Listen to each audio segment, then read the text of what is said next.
né? Nós vamos ler tudo. Então vamos começar aqui a leitura da primeira carta de Paulo a Timóteo, capítulo 1. Versículo 1 diz assim: De Paulo, emissário do Messias Yeshua por ordem de Deus, nosso libertador, e do Messias Yeshua, nossa esperança. Para Timóteo, verdadeiro filho, pela confiança, ou seja, pela fé, né?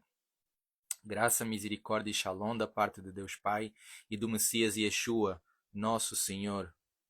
Quando eu partia para a Macedônia, aconselhei-o a permanecer em Éfeso, ou seja, aconselhou Timóteo, né, a permanecer em Éfeso, para ordenar a certas pessoas que ensinavam uma doutrina diferente que deixassem de fazê-lo.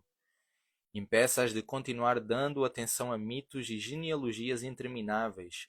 Isso conduz a especulações em vez de se realizar a obra de Deus, que requer confiança, ou seja, que requer fé. Muitas das vezes as doutrinas, né? Aquilo que nós estávamos a falar logo desde o início, veio justamente a calhar. Muito conhecimento, muito conhecimento, muito conhecimento, mas a obra de Deus acaba por ficar para trás e muitos até se acabam por desviar da própria obra do Eterno.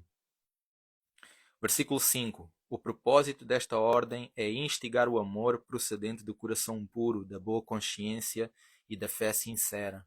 Alguns desviando-se do alvo, vejam só, alguns desviando-se do alvo, perderam-se em discussões infrutíferas.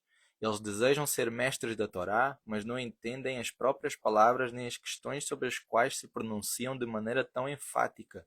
Olhem só a crítica aqui de Paulo, né? A chamada de atenção a Paulo para o seu filho da fé, Timóteo, a dizer que haviam muitos que se mostravam aí mestres da Torá, queriam ensinar a Torá, mas nem eles próprios reconheciam, entendiam as próprias palavras que estavam a dizer da sua boca de forma tão enfática, né? De forma ali tão mostrando uma aparência de muita sabedoria.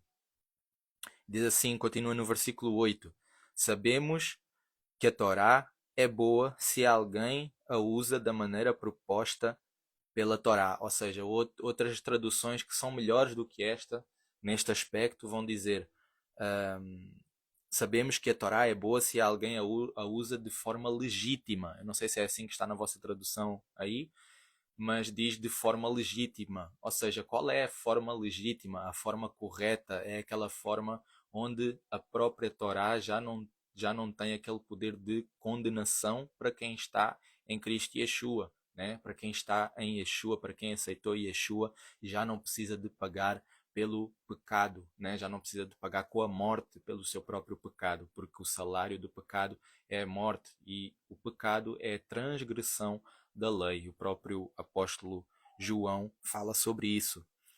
Então o versículo 9 vai dizer: temos consciência de que a lei não tem por objetivo a pessoa justa, mas quem negligencia a Torá, ou seja, quem negligencia a instrução, o padrão de Deus, né?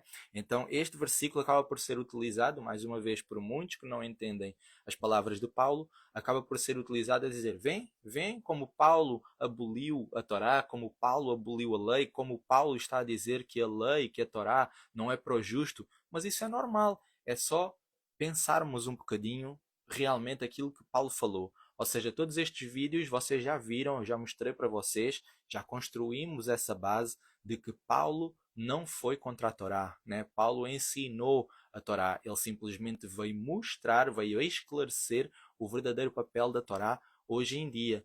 Então é normal que ele diga que ele diga assim no versículo 9: temos consciência de que a lei não tem por objetivo a pessoa justa. Ou seja, por que é colocado as leis no mundo? É para identificar os transgressores, né? É para identificar aqueles que são maus, aqueles que vivem sem lei, aqueles que vivem fora do padrão, daquilo que é instituído, aqueles que são maus, não é? Então é normal que a lei, que ele diga aqui que a lei não foi feita pela pessoa justa, porque a pessoa justa anda de acordo com a lei. A pessoa justa anda de acordo com a Torá. E ele vai dizer, mas foi criada para quem negligencia a Torá, ou seja, quem não segue a Torá, quem não olha para a instrução do Eterno, porque Torá significa instrução. Então ele próprio diz que a lei ela foi criada para quem negligencia a instrução do Eterno. Né? Aqueles que não seguem as instruções do Eterno conforme está na Torá, porque a Torá, a instrução foi dada como um padrão de Deus para o homem viver, né? É o padrão que o homem deve seguir. E ele vai dizer, descrentes, olhem só, ele começa a referir todos aqueles que estão contra a lei, né? Que estão invalidando, estão transgredindo a própria lei. Descrentes, ou seja, pessoas que não creem em Yeshua, ímpios, pecadores, quem mata pai e mãe, assassinos, pessoas sexualmente imorais, quer heterossexuais, quer homossexuais, vendedores de escravos, mentirosos e perjuros, e quem age de forma contrária à sã doutrina, ou seja, o próprio evangelho, a própria obra toda de Yeshua, né? A sã doutrina, a verdade das escrituras. E nós sabemos que a verdade das escrituras ela tem duas pernas, né? Que é o evangelho, que é a fé em Yeshua, e é a Torá, né? É o Antigo Testamento e o Novo Testamento, né? São as duas pernas, não podemos andar só com uma. Ou seja, aqueles que agem de forma contrária à sã doutrina, versículo 11 vai dizer que se harmoniza, que está junto, está ligado, está conectado, está harmonizado com as boas novas do glorioso e bendito Deus, ou seja, com o próprio Evangelho. Essas boas novas foram confiadas a mim e agradeço àquele que me fortaleceu no Messias Yeshua, nosso Senhor, por ter-me considerado digno de ingressar no seu serviço, ainda que eu tivesse sido blasfemo, perseguidor e arrogante. Entretanto, recebi misericórdia por ter agido pela incredulidade, sem entender que estava errado. Aqui o próprio apóstolo Paulo a mostrar quão grandioso é a misericórdia do Eterno, né? A misericórdia do Pai. E principalmente para aqueles que não têm consciência. Muitas das vezes nós estamos na caminhada e nós cometemos algo errado, mas nós não temos consciência. Então aí a própria misericórdia do Pai, a própria graça de Yeshua, ela nos cobra, né? Ela dá-nos uma nova oportunidade e isso é muito glorioso, é muito grandioso essa obra por parte do Eterno, essa misericórdia. Realmente quando nós não temos consciência de alguma coisa que é errado, essa misericórdia do Pai, essa graça de Yeshua que derramou ali o seu sangue, né, por todo o nosso pecado, ela nos cobra, né, e dá-nos uma nova oportunidade, assim como deu ao próprio apóstolo Paulo. Paulo, que era um grande perseguidor da igreja, né, um grande perseguidor da comunidade messiânica, ali aqueles que acreditavam em Yeshua, que chegou a matar, né, matou, torturou, perseguiu grandemente, e então ainda assim o próprio Eterno foi misericordioso, porque ele fazia sem consciência, como ele próprio diz aqui, agia por incredulidade, sem entender, ou seja, sem consciência que estava errado. Versículo 14. A graça do nosso Senhor transbordou sobre mim com fé e amor, procedente do Messias Yeshua. Por isso, eis uma declaração na qual se pode confiar e que merece plena aceitação. O Messias veio ao mundo para salvar os pecadores, e sou o pecador número 1. Mas essa é a razão pela qual recebi misericórdia, para que em mim, o pecador número 1, Yeshua o Messias, demonstrasse quão paciente é, como exemplo para os que viriam a crer nele e ter a vida eterna. Ou seja, o próprio apóstolo Paulo foi usado por Deus como um exemplo para demonstrar a misericórdia do Eterno para com toda a humanidade, ou seja, mostrar a sua misericórdia. De facto, o Eterno é bondoso, é grandioso, nosso Pai é muito misericordioso. Versículo 17 vai dizer assim: ao Rei eterno, imperecível e invisível, o único Deus, sejam honra e glória para todo sempre. Amém. Esta incumbência Timóteo lhe dou de acordo com as profecias já proferidas a seu respeito, para que por meio delas você combata o bom combate, armado de confiança e boa consciência. Ao rejeitar a consciência, alguns naufragam na fé. Entre eles estão Emineu e Alexandre. Eu os entreguei ao adversário para que aprendam a não insultar o Eterno, a não insultar Adonai, a não insultar Deus, né? Ou seja, aquelas pessoas que rejeitam a sua própria consciência. Muitas vezes elas sabem que algo é errado, que algo não deve ser feito, que algo não deve ser ensinado, ainda assim elas vão contra a sua própria consciência, sendo ali, condenando-se ali a si mesmas, né? Então, o capítulo 2 vai dizer, em primeiro lugar, então, aconselho que sejam feitas petições, orações e intercessões e ação de graça por todos os seres humanos, ou seja, por todos os homens, incluindo-se reis e todas as pessoas em postos de proeminência, para que possamos viver de forma tranquila e pacífica, sendo piedosos e corretos em tudo. Isso é o que Deus, nosso Salvador, considera bom. Isso tem a sua aprovação. Ou seja, nós podemos e devemos orar por aqueles que estão exercendo essas posições de governo, ou seja, os governantes. Não devemos tomar uma posição, digamos assim, de defesa da própria pessoa, de idolatria à própria pessoa, como infelizmente às vezes nós temos visto muitas das vezes ser feito no Brasil, agora recentemente na América, ou seja, no Brasil foi ali feito com a questão do Bolsonaro, foi agora recentemente feito também com a questão do Nicolas Ferreira, no Brasil a questão do Trump. Então nós temos sim que orar pelos governadores, nós devemos sim orar pelos governadores para que eles tenham ouvidos para ouvir aquilo que o Espírito fala em termos de governação, de medidas de governo, o que é que o Eterno quer para cada país, mas nós não devemos tomar aquela posição de idolatria, de dizer, não, ele é que é o escolhido, ele é que é o nosso Salvador, ele tem que ficar no poder. Não, mantenham-se de fora, simplesmente mantenham-se nas vossas casas, nas vossas congregações, orando por eles e deixem o Eterno fazer o trabalho, porque o Eterno faz e também cada líder que é levantado e cada líder que é destituído é o próprio Eterno que assim o faz, né? É ele que coloca e é ele que tira, então deixamos todo esse julgamento e toda essa ação para o próprio Eterno. A nós cabe apenas orar por eles. Então, versículo 4 diz: Ele deseja que toda a humanidade seja salva e chegue ao pleno conhecimento da verdade, pois Deus é único e há um só mediador entre Deus e a humanidade, Yeshua, o Messias, homem, o qual se entregou como resgate a favor de todos, provendo desse modo o testemunho do propósito de Deus no tempo exato. Por isso fui designado proclamador e apóstolo, eu lhe digo a verdade, não minto, mestre fidedigno e verdadeiro aos gentios. Ou seja, aqui o próprio apóstolo Paulo a dizer que Yeshua, homem. Yeshua não é o próprio Deus, tá? Homem. Então, versículo 8 diz: É meu desejo, portanto, que ao orar, não importa onde, os homens levantem mãos santas. Eles não devem se irar nem discutir, ou seja, estar santo, estar limpo, né? Estar limpo de qualquer intenção má, ter as mãos santas, mãos limpas. Versículo 9: Da mesma forma, as mulheres, ao orar, devem se vestir com modéstia, discrição e de modo respeitável, não com penteados elaborados e joias de ouro, pérolas ou roupas caras. Em vez disso, elas devem se adornar com o que é adequado para mulheres que afirmam adorar a Deus, ou seja, boas obras. E infelizmente aqui, muitos acabam por pegar este versículo e formar uma doutrina dizendo mulher não pode usar joias, mulher não pode pentear o cabelo, mulher não pode fazer tranças, etc, etc, fazer penteados elaborados. Não é isso. O que o próprio apóstolo Paulo está a dizer é para não deixar que isso seja aquilo que seja valorizado nas mulheres. Né? A mulher tem que ser valorizada pela sua boa obra, pela sua mansidão, pela sua sabedoria, pela imagem que ela passa no seu próprio casamento, ali na submissão, na honra que ela passa para o seu marido. Tudo isso, né? Todas essas qualidades internas. O Paulo não está a dizer que a mulher não se pode vestir bem, que a mulher não pode usar joias, que a mulher não pode usar, sei lá, anéis, brincos,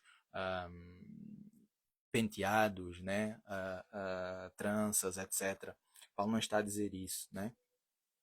Então, infelizmente, temos muitas religiões que acabam por fazer disso uma doutrina e acabando por colocar aí um jugo que não faz qualquer sentido. Nunca é o exterior, o Eterno nunca está preocupado com o exterior. Obviamente que deve haver modéstia, claro, deve haver zelo, deve haver bom senso, né? Para não cair na lascívia, digamos assim, né? Na sedução e fazer outras pessoas tropeçar. Mas tudo o que o Eterno se importa mais é o interior da pessoa e não o exterior, porque o exterior é mudado quando o interior for mudado também, né?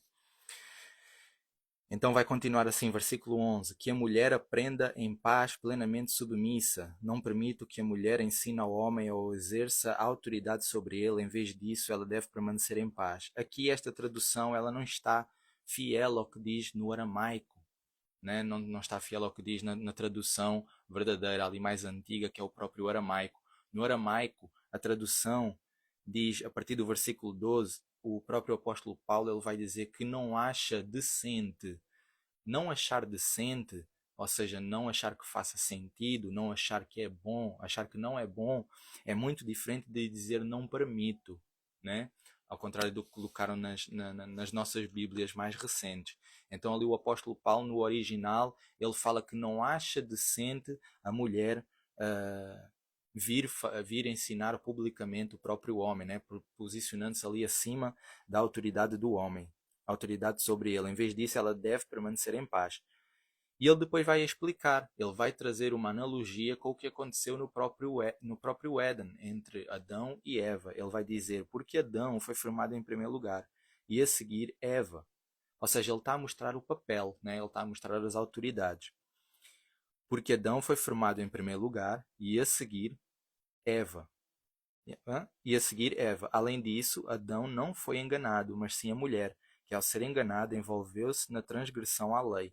Entretanto, a mulher será libertada ao dar à luz filhos, se ela continuar a confiar, amar e viver de forma santa e modesta. E aqui muitas das vezes as pessoas perguntam-se, né? Elas questionam-se e dizem: então a mulher só será salva se der à luz filhos, se não der à luz filhos, a mulher não será salva. Não, porque isso vai totalmente contra o Evangelho. É por isso que eu digo, nós para entendermos alguma coisa, a gente tem que construir bases. A gente tem que ter uma base da qual aquela base ela não mexe, ela não se move. Então, essa base para interpretar isto que Paulo falou, a gente tem que entender da seguinte forma: qual é a base que vai contra isto que ele está a dizer? Ou seja, é a base de que a salvação vem pela fé em Yeshua, né? Então a salvação não tem nada a ver se a mulher tem filhos ou não tem filhos, né? Então aqui o que Paulo está a querer dizer é que ele está a fazer essa analogia com Adão. O contexto, sempre temos que analisar também o contexto que está em cada versículo, o contexto que está a ser falado. E ele está a falar sobre Gênesis, ele está a falar sobre Adão e Eva, ele está a falar sobre a transgressão que aconteceu no jardim do Éden, né? Então ele no início ele começa logo a mostrar, Adão veio primeiro, Eva veio depois, ou seja, ele está a mostrar ali os papéis, ele está a mostrar as posições, que não se deve sobrepor nas posições. Então o que ele está a querer dizer aqui é que através daquilo que a mulher gera na posição certa, no lugar certo, dá vida. Enquanto que Eva, ao posicionar-se no lugar errado, ao sobrepor-se à autoridade do marido, ela gerou morte, né? Eva gerou morte. Porque olhem só, na verdadeira tradução vai dizer assim, o 15. Pronto, acho que já voltou. Acho que estava aqui com uns problemas na transmissão. Confirmem-me só se está tudo ok, se estão a ouvir bem. Vai dizer assim no versículo 15, a tradução original do aramaico vai dizer: no entanto, se a sua posteridade continuar na fé e tiver santidade e castidade, ela viverá através deles. Ou seja, aquilo que Paulo está a dizer. Paulo trouxe a analogia de lá de trás que Eva, ao não se posicionar no sítio certo, ela acabou por gerar morte. Ou seja, ao se sobrepor ao papel que não era dela, ela acabou por gerar morte. Mas a mulher, se posicionar-se no valor, no lugar certo, ela vai gerar uma posteridade que irá gerar vida, né? Não é que a mulher vai ser salva por causa dos filhos, mas a mulher no lugar certo, a sua posteridade vai gerar vida. Ou seja, a mulher com fé, a mulher com boas obras, a mulher que ensina os seus filhos a andar nos caminhos do eterno, ela vai gerar uma posteridade, ela vai gerar filhos que vão dar vida, né? A sua descendência vai gerar vida. Ou seja, a mulher no sítio certo, no lugar certo, tendo consciência da sua posição no eterno, do seu papel, ela gera vida. Tá? É isso que o apóstolo Paulo está a dizer aqui. Então, capítulo 3 vai continuar. Eis uma declaração na qual se pode confiar se alguém deseja ser líder congregacional. Procura uma tarefa nobre. O líder congregacional deve ser irrepreensível, fiel à sua mulher, moderado, ter autocontrole, ser ordeiro, hospitaleiro e capaz para ensinar. Ele não deve beber excessivamente nem se meter em brigas, ao contrário, deve ser afável e pacífico. Não deve amar o dinheiro, deve cuidar bem da própria casa, tendo filhos obedientes que o respeitem. Se o homem não consegue cuidar da própria casa, como será capaz de tomar conta da comunidade messiânica que pertence a Deus? Não pode ser crente há pouco tempo, porque poderia encher-se de orgulho e assim incorrer na mesma condenação que o adversário. Além do mais, deve ter boa reputação perante os de fora, para que não caia em desgraça nem na armadilha do adversário. Ou seja, aqui é uma instrução de Paulo ali para haver ordem na própria comunidade messiânica, né? Na própria igreja. Versículo 8. Da mesma forma, os diáconos devem ter bom caráter, pessoas em cuja palavra se pode confiar, ou seja, pessoas de uma única palavra. Eles não devem ser dados a beber excessivamente, nem ser ávidos por lucros desonestos. Devem possuir a verdade da fé, anteriormente ocultada, com a consciência limpa.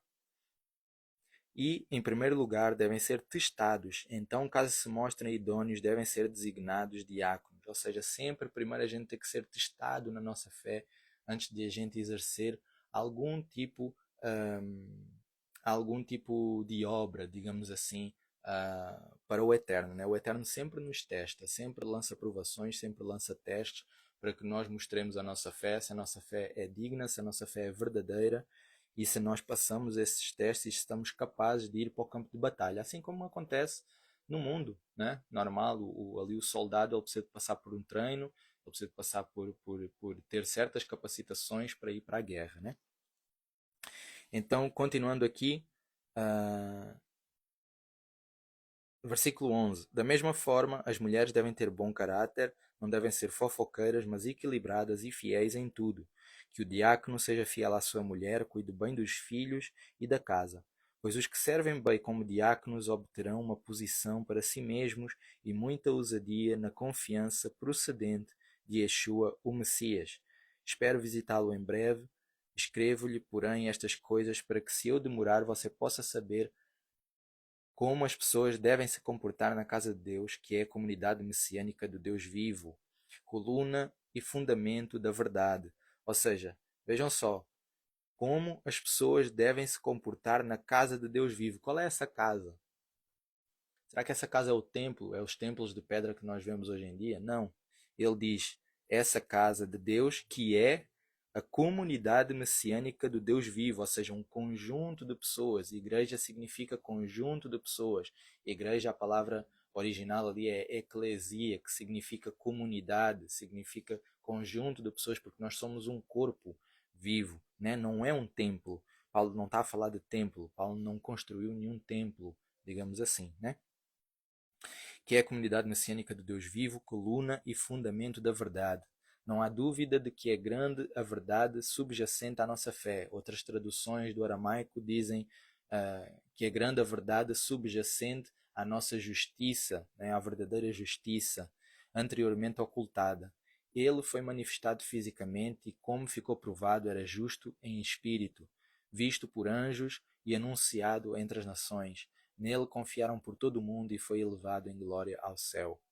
Capítulo 4 vai dar agora um aviso a toda a congregação, né? Aqui é o próprio Timóteo, alertando Timóteo.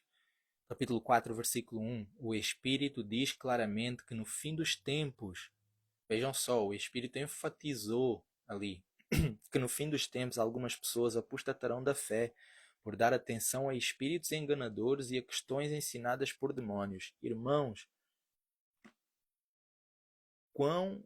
quantas pessoas nós temos visto acontecer isso, nesse momento onde o conhecimento está a ser aberto, está a ser revelado, existe muito conhecimento hoje em dia por conta da internet e até mesmo pela janela de tempo profético, né? A janela de tempo bíblico, a janela da humanidade, as profecias que se estão a desenrolar aí em relação ao conhecimento, quantas pessoas nós temos visto caindo, desviando-se da fé, apostatando-se da fé, apostatando-se da verdade das Escrituras, indo, dando ouvidos, dando atenção a espíritos enganadores e a questões ensinadas por demónios, ou seja, exatamente aquilo que nós estávamos a falar do início, por exemplo, aquela irmã, e não só essa irmã, muitas pessoas que acabam por acreditar nessa teoria do demiurgo, né, do Deus do Antigo Testamento não é o Deus do Novo Testamento, outras e tantas infinitas doutrinas em termos de luz, que tudo é luz, que o Eterno é só amor, só se preocupa com o amor, que as escrituras são inventadas, são deturpadas,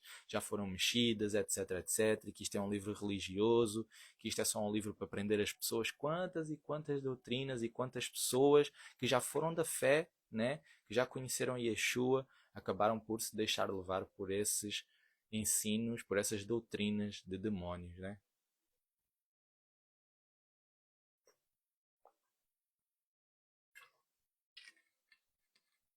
Então, infelizmente, nós vamos ver e continuar a ver muito mais disso daqui para a frente, infelizmente, né? Então, versículo 2 vai continuar, do capítulo 4.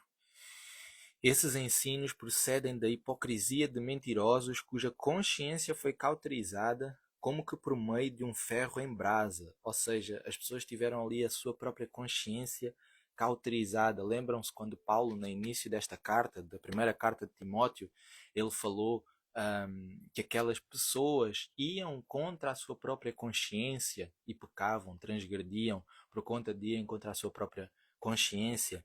Aqui Paulo a dizer que por conta desses ensinos mentirosos, elas entraram, digamos assim, aproximaram-se dessas doutrinas e desses ensinos, elas tiveram a sua consciência cauterizada, elas não conseguem mais ter consciência do que é certo e do que é errado, elas ficaram desviadas, elas ficaram perdidas. Versículo 3, eles proíbem o casamento e exigem a abstinência de alimentos criados por Deus, ou seja, era uma doutrina como muitas outras que existem hoje em dia, né? Esta era a doutrina que possivelmente estava em alta na época ali de Paulo, né? Que era proibir o casamento e exigir a abstinência de alimentos criados por Deus para serem ingeridos com ações de graças por aqueles que chegaram à fé e conhecem a verdade. E pronto, e agora vamos entrar num versículo que também muitas religiões, muitos líderes, muitos pastores, né, ensinam as suas congregações, ensinam as pessoas a dizer que todo o alimento pode ser comido, inclusive porco, aqueles alimentos considerados impuros na própria Torá, né? E vamos ver se realmente Paulo disse isso. Versículo 4. Pois tudo o que Deus criou é bom, e nada recebido com ação de graças precisa ser rejeitado. Tá, e por quê? Ela agora vai dar a justificação. O que é que realmente pode ser aceito com ação de graças e não rejeitado? Versículo 5. Porque a palavra de Deus e a oração o tornam santo. E aqui parece que todos aqueles que ensinam a dizer que tudo pode ser comido, chouriço de porco, carne de porco, camarão, marisco, enfim, tudo isso que nós sabemos que está lá na Torá, em Levítico 11, a dizer quais são os alimentos puros e quais são os alimentos impuros, aqui eles parece que esquecem e não veem, fecham os olhos para quando Paulo diz assim, porque a palavra de Deus o torna santo. Ou seja, eles ficam só com a oração. Né? Versículo 5 diz, porque a palavra de Deus e a oração o tornam santo. E eles ficam só com a palavra oração. Eles esquecem-se, eles colocam de lado, eles parecem que ficam cegos, para Paulo que diz aqui que a palavra de Deus torna santo. Ou seja, é a palavra de Deus e a oração. O que é a palavra de Deus? É a própria Escritura, toda a Escritura. A própria Torá vai nos dar ali as indicações das regras alimentares. Então Paulo está a dizer aqui que tudo aquilo que está conforme a palavra de Deus é tornado santo, é santo, né? Com a palavra de Deus e com a oração. Nós oramos, nós damos graças por aquele alimento, é tornado santo, né? Aqui possivelmente, nessa época, havia algumas doutrinas ali, quem sabe até vegetarianas, como existe hoje em dia, a dizer que não se pode comer carne e não sei o quê, não sei o que mais por alguma doutrina aí que ensinaram, né, ao povo desta época, e eles estavam possivelmente a ensinar, não, vocês não podem comer carne, né, vocês não podem comer vaca, vocês não podem comer boi, não podem comer frango, etc, etc, têm que se alimentar de vegetais, como existe a própria doutrina hoje em dia, a dizer, não, porque a carne é um alimento de frequência baixa, é um alimento de morte, então vocês têm que se alimentar de vegetais, de legumes, de frutas, de grãos, porque tudo isso é alimento que tem vida, né? É alimento que recebe luz do sol, que está ali com vida, não está morto, etc, etc. Então, possivelmente era isso que estava a ser uma doutrina desse género que estava a ser ensinada à própria congregação messiânica, né? Aqueles que estavam a seguir Yeshua e a seguir a palavra do Eterno. Então Paulo deixa muito claro que tudo é santo e tudo é bom, sim, se estiver de acordo com a palavra de Deus, porque a palavra de Deus e a oração o torna santo, como diz no versículo 5. Versículo 6 vai dizer: se você ensinar tudo isso aos irmãos, estará servindo bem ao Messias e Yeshua. Isso demonstrará a sua nutrição com as palavras da fé e do bom ensino pelo qual seguiu. Rejeite, porém, as fábulas ímpias e exercite-se na justiça. Apesar do exercício físico possuir algum proveito, a justiça é valiosa para tudo, porque mantém a promessa para a vida presente e a por vir. Ou seja, a justiça, ela deve ser buscada por nós. Nós devemos desejar a justiça do Eterno. E se nós desejamos a justiça do Eterno, onde é que nós vamos buscar a justiça? Será que é só confiar no além? Será que é só confiar no Eterno? Será que é só confiar em Yeshua? Nós precisamos de saber, nós precisamos de ler, precisamos de ver a instrução para saber o que é a justiça de Deus, aquilo que está de acordo com o padrão de Deus. Então nós nunca poderemos ignorar a Torá. Então ele diz aqui para Timóteo: busca a justiça, esforça-te, exercita-te na justiça, ou seja, estuda a palavra, estuda a Torá, né? E ele vai continuar no versículo 9: eis uma declaração em que você pode confiar, que merece ser aceita integralmente. Na verdade, é por causa dela que trabalhamos e lutamos. Temos a esperança depositada no Deus vivo, que é o Salvador de toda a humanidade, de modo especial dos que confiam. Versículo 11: ordena estas coisas e ensine-as a eles. Não permita que ninguém o despreze por ser jovem. Em vez disso, torne-se exemplo para os crentes em palavra, comportamento, amor, confiança e pureza. Irmãos, eu já fui tão desprezado por ser jovem a ensinar a palavra que eu nem vou falar para vocês, né? E então aqui o próprio apóstolo Paulo a dizer para Timóteo, a mostrar que existia um jovem que ensinava, que foi designado ali para ensinar a palavra, como foi Timóteo, e a dizer: não deixe que ninguém te desconsidere. Ou seja, basicamente ele estava a dizer para Timóteo: não te deixes ir abaixo por conta de desprezarem o teu ensino pelo facto de tu ser jovem, né? Versículo 13: até que eu chegue, dê atenção à leitura pública das Escrituras, ou seja, estuda as Escrituras. Não negligencies o dom que lhe foi dado, não negligencie o dom que lhe foi dado mediante uma profecia, quando o corpo de anciãos lhe concedeu a imposição de mãos. Seja diligente nesta tarefa, dedique-se a ela para que o seu progresso seja evidente a todos. Preste atenção em si mesmo e no ensino, permanecendo nele, porque desse modo você salvará a si mesmo e a quem o ouvir. Ou seja, Paulo estava ali a dizer para Timóteo: medita nas Escrituras, medita na justiça, não abandones a palavra, continua a estudar a palavra. Ou seja, ele diz aqui: dá atenção à leitura pública das Escrituras, porque naquela época era assim que se fazia, né? As pessoas reuniam-se e liam, havia essa leitura pública das Escrituras. Versículo 5, quase assim como a gente está a fazer aqui, né? Versículo 5, capítulo 5, versículo 1. Não repreenda de forma áspera o homem idoso, mas converse com ele como se fosse seu pai. Trate os jovens como irmãos, as mulheres idosas como mães e as moças como irmãs com pureza total. Demonstre respeito às viúvas que passam verdadeiramente por necessidade. Contudo, se uma viúva tem filhos ou netos, que eles aprendam em primeiro lugar a cumprir suas obrigações para com a própria família, e desse modo pague o débito que têm com os antepassados, porque isso é aceitável aos olhos de Deus.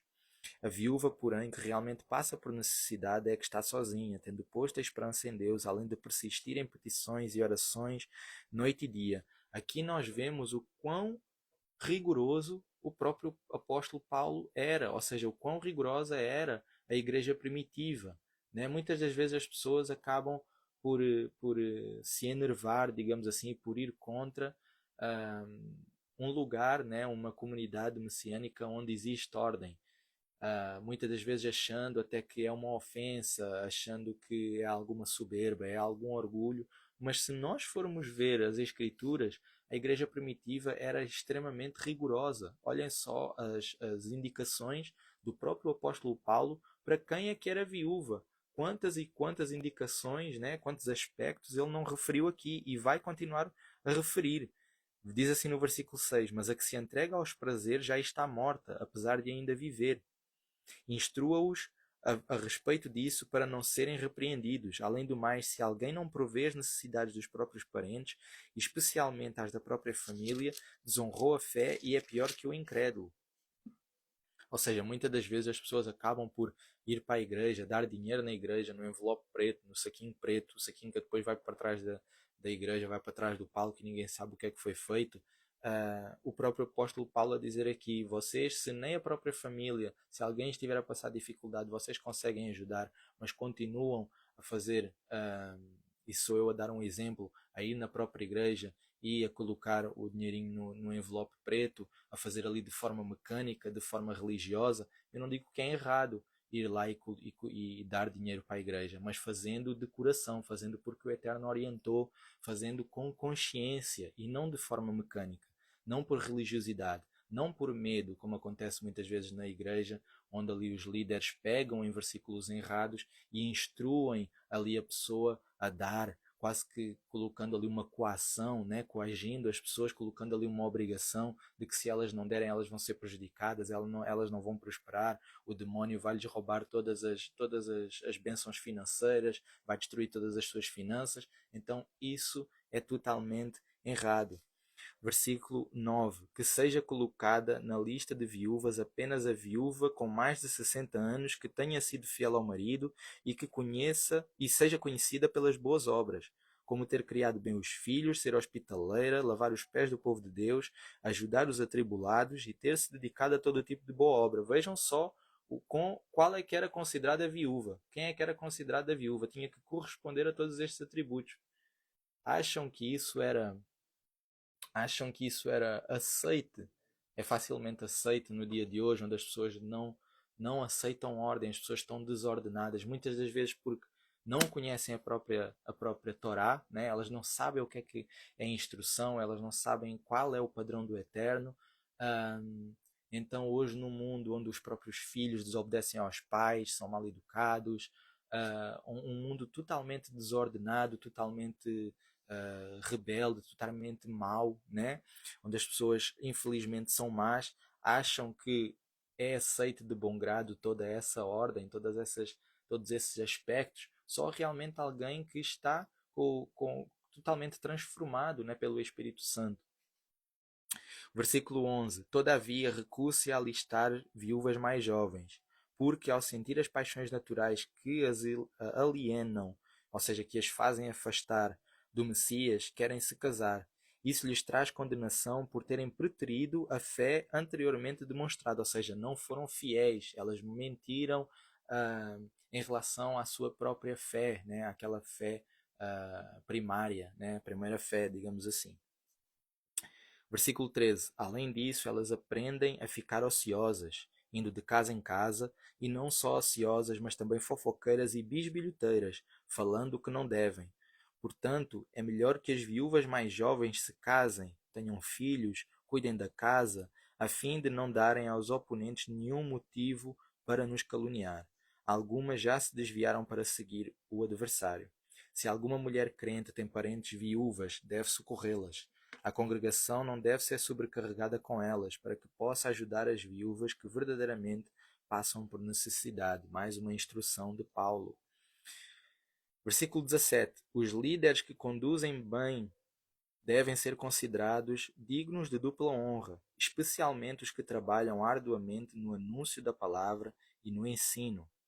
Porque a palavra diz: você não deve amordaçar o boi enquanto trilha o cereal. Em outras palavras, o trabalhador merece o seu salário. Jamais ouça qualquer acusação contra um líder, a menos que seja confirmada por 2 ou 3 testemunhas. E isso eu até digo mais. Não tomem qualquer decisão, digamos assim, principalmente relacionado com a fé, né, relacionado a alguma decisão que vocês vão tomar sem haver 2 ou 3 testemunhas, né? Porquê? Porque nós somos um corpo. Então, quando nós tomamos uma decisão importante, por exemplo, agora recentemente havia uma irmã que desejava se batizar, né? Então, eu comecei a sentir assim alguma inquietação, não que a irmã tivesse em pecado ou qualquer coisa assim, mas na oração com o Eterno eu senti assim alguma inquietação, não havia um semáforo verde, né? Eu costumo falar assim, quando o semáforo está verde, a gente avança. Mas eu senti ali uma sensação de como se o semáforo tivesse amarelo. Nem era vermelho, era amarelo. Ou seja, nem era hum, uma completa proibição do Eterno dizer não, não vais batizar porque a irmã está em pecado, não sei o quê, pá, pá, pá, pá, pá. Não, não era isso. Mas havia alguma inquietação. Então eu falei com os irmãos e eu disse: olha, irmãos, vamos levar em oração, vamos ver o que é que o Eterno coloca no nosso coração acerca da situação e tal, do batismo, se o Eterno deseja que esse batismo seja feito, que a gente faça essa movimentação agora. Sem ter dito nada para eles da sensação que eu estava a sentir. E então o Eterno acabou por se comunicar entre todos da mesma forma. Eles sentiram exatamente a mesma coisa.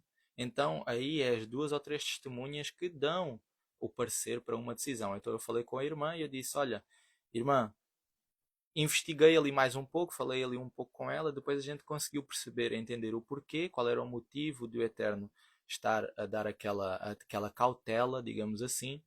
E então a gente falou e disse: olha, resolvemos ali a situação para que seja feito o batismo numa outra altura, de uma melhor forma, de acordo com a vontade do Eterno.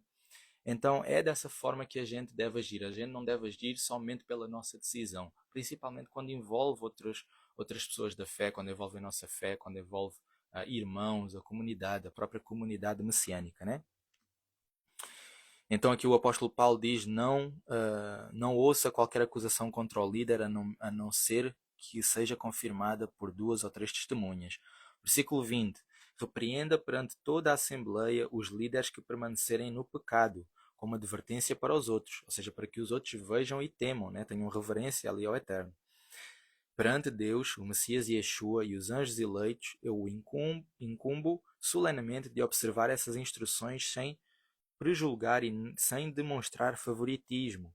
Não seja apressado em conceder a imposição de mãos a ninguém e não participe dos pecados dos outros. Mantenha-se puro. Vejam só, hoje as igrejas acabam por fazer totalmente ao contrário. Hoje o que nós mais vemos é a imposição de mãos em toda a gente, né? Muitas das vezes sem conhecer a pessoa de lado nenhum, a pessoa chega pela primeira vez à igreja e o pastor já vai lá e pumba, a mão na cabeça. Irmãos, muito cuidado ao deixar as pessoas colocar a mão na vossa cabeça. Essa região é região santa. A nossa mente é a arca da aliança, é o templo. Aqui é o templo da nossa mente, é a coroa, é a nossa coroa, é a nossa ligação com o Eterno, né? Então, nós sabemos que a própria Torá, por isso é que é importante conhecer a Torá para entender os segredos, os mistérios, os princípios que estão ali por trás. Quando o sumo sacerdote iria fazer a expiação do pecado de alguém, do próprio povo de Israel, aquela pessoa que ia pedir o perdão do pecado levava o cordeiro, levava o sacrifício ali, e o sumo sacerdote colocava a mão em cima do sacrifício para então passar o pecado para aquele animal e então o animal ser morto e o pecado ser expiado ali pelo sangue do próprio animal. Então, quando nós deixamos a pessoa colocar a mão em cima da nossa cabeça, nós não sabemos completamente ali a procedência da pessoa. Se a pessoa tem uma intenção boa, se a pessoa está limpa, muitas das vezes pode passar pecado, ou seja, pode passar, não que passe pecado, mas passa a entidade, passa a própria entidade que está ali. Por quê? Porque a pessoa está a conceder autoridade. Quando o pastor vem ou alguém e coloca a mão na cabeça e começa a orar por ti, tu estás a conceder a autoridade da tua vida, do teu templo, da tua arca da aliança, da tua mente, àquela pessoa. Ou seja, é justamente a mesma coisa que o sumo sacerdote chegava e colocava a mão em cima do animal ali para fazer e existia aquela transferência. Então a gente sabe que quando existe a imposição de mãos, existe transferência. Então aqui o próprio apóstolo Paulo a dizer: não sejas apressado em conceder a imposição de mãos, em fazer imposição de mãos, né? A ninguém, e não participe dos pecados dos outros, mantenha-se puro. E hoje nós vemos, infelizmente, totalmente o contrário a ser feito, né? Por isso é que eu digo, muitas vezes não existe ordem, porque as pessoas não têm o conhecimento da Torá. Então, entendem como o conhecimento da Torá, aliado ao Novo Testamento, ela é de suma importância. Versículo 23. Pare de beber apenas água. Em vez disso, tome também um pouco de vinho para ajudar na digestão e por causa das suas frequentes doenças. Os pecados de algumas pessoas são evidentes e seguem adiante delas para o julgamento, mas os pecados de outros se seguem mais tarde. Da mesma forma, as boas obras são evidentes e, ainda que não sejam, não podem permanecer ocultas. Ou seja, mesmo que haja obras más, elas não podem permanecer ocultas. Sempre vem ao de cima. O Eterno sempre revela obras más. Capítulo 6, versículo 1. Todos os que estão sobre o jugo da escravidão devem considerar seus senhores dignos de todo o respeito, para que o nome de Deus e o ensino não sejam desacreditados. Ou seja, aqui é aquela questão de quem é empregado, de quem está debaixo de um patrão, né, no seu trabalho. Devem respeitar o patrão, quer ele seja da fé, quer não seja da fé, para que o nome do Eterno não seja desacreditado e blasfemado, né? Versículo 2. E os que têm senhores crentes não devem demonstrar menos respeito por eles pelo facto de serem irmãos. Ao contrário, devem servir com mais diligência, porque os beneficiários do seu serviço são crentes amados. Ensine e exorte as pessoas a respeito dessas coisas. Se alguém ensina de modo diverso e não concorda com os sãos preceitos, ou seja, com a sã doutrina do nosso Senhor Yeshua e com a doutrina decorrente da justiça, da reverência ao Eterno, outras traduções têm da piedade, é inchado de presunção e não entende nada. Possui o interesse doentio por controvérsias e disputas a respeito de palavras, das quais procedem inveja, brigas, desavenças, insultos, suspeitas malignas e disputas constantes entre pessoas de mente corrompida e que não funciona mais de forma apropriada e que foram privadas da verdade de modo que imaginam ser a adoração a Deus uma via para a riqueza. Versículo 6. No entanto, a adoração a Deus, por exemplo, aqui nesta tradução ela está: no entanto, a verdadeira religião não resulta em grande riqueza, mas apenas para o que estão contentes com o que têm. Mas no original, na tradução aramaica, ele está a falar que a adoração a Deus já é o nosso contentamento, né? Não é, ou seja, a adoração a Deus já é a nossa verdadeira riqueza, não é os bens materiais, não é o próprio dinheiro em si. É isso que Paulo está a dizer. Versículo 7. Porque não trouxemos nada a este mundo e não podemos levar nada dele, né? Por isso, tendo comida e roupa, estamos satisfeitos com isso, ou seja, fique satisfeito com a comida e a roupa. Há outras traduções que dizem, por isso se tivermos, ou seja, como se houvesse ali uma possibilidade. Muitas das vezes acabando por levar os crentes a achar que passar fome, etc, etc. Existem aquelas doutrinas religiosas super pesadas, né? Que diz, ai não, porque o crente que passa fome e que passa sede e que é um pobre autêntico, ou seja, está ali num completo estado de miséria, esse é que é o verdadeiro crente, né? Eu não sei se vocês conhecem até um pastor muito famoso aqui na internet, que é o pastor Marretão, né? O Chico Marretão. Esse irmão, eu vou chamar de irmão, porque pronto, são aquelas doutrinas religiosas, né? Mas ele fala dessa forma. Eu já vi aí alguns vídeos onde ele fala dessa forma, a dizer que o verdadeiro crente ele tem que estar ali na pobreza. Ele faz ali os vídeos dele no género de uma tenda, né? Ah, e ele diz que o crente tem que ser pobre, esse crente é que vai para o céu e não sei o que, não sei o que mais. Então, isso é por conta de muitas traduções e muitos entendimentos errados, como essa tradução, por exemplo, a dizer, por isso, se tivermos comida, ou seja, dar ali uma condição, se tivermos comida e roupa, estaremos satisfeitos com isso. Mas o verdadeiro ali sentido na tradução original aramaica é fique satisfeito com roupa e comida. Ou seja, não vai em busca daquelas riquezas, do grande carro, do grande casa, da grande roupa. Não, não vá atrás disso. Não quer dizer que isso seja errado, mas não foque o seu coração nisso, né? Não foque o seu coração nisso. Fique satisfeito com comida e roupa. Versículo 9 vai dizer, além do mais, aqueles que pretendem ficar ricos, estão a ver quando o coração está mais focado naquelas riquezas, está focado na casa boa, no carro bom, na roupa boa, mais cara, topo de gama e não sei o quê. É isso que Paulo vai dizer aqui: aqueles que pretendem ficar ricos caem em tentação, são pegos pela ambição tola e dolorosa que os lança na ruína e destruição. Porquê? Porque o coração está desviado. O coração está na riqueza, o coração está nas posses, está no bem material, está no financeiro e não no eterno. Então, a riqueza, ela não é má, porque nós vemos na própria Bíblia que aqueles que serviam ao eterno, Abraão, Davi, todos esses, eles eram ricos. As próprias promessas de Deuteronômio 28 é de riqueza, é de abundância, é de prosperidade. Então o problema não é a prosperidade nem a riqueza. O problema é quando o coração está desviado do eterno, quando o coração está focado nas riquezas, está focado no dinheiro, e para eles o dinheiro é o mais importante. Agora, quando nós temos o coração focado no eterno, o próprio eterno nos dá condições de ter um bom carro, uma boa casa, uma vida saudável, uma vida estável, uma vida financeira estável. Porque também temos que entender que nós vivemos num mundo que ainda é material, né? Nós precisamos de recurso, nós precisamos do material. Nós não podemos espiritualizar tudo e ficar como muitos estão a ficar à sombra da bananeira, né? À sombra da árvore, é uma expressão portuguesa que a gente diz à sombra da bananeira é como não quer fazer nada e só quer ficar à espera que as coisas caiam do céu.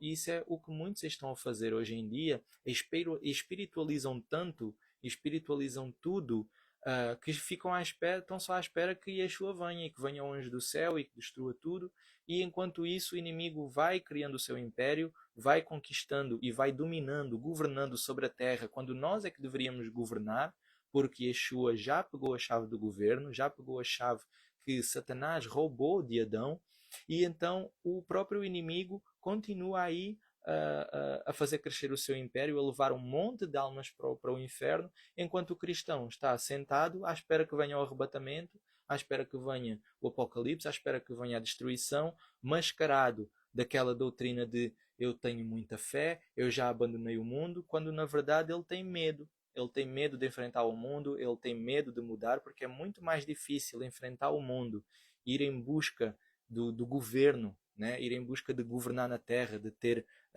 condições na Terra, não só para ajudar a nossa vida, como para ajudar o próximo. É muito mais difícil enfrentar o gigante do que ficar em casa escondido na caverna. Isso é muito mais fácil.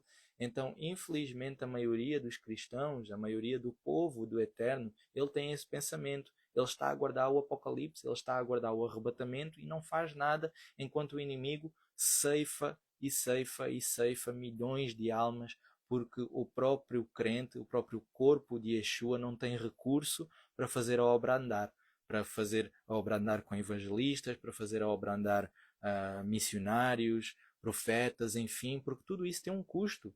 Tudo tem um custo para deslocação, tudo tem um custo para alimentação, para mantimento, para alojamento.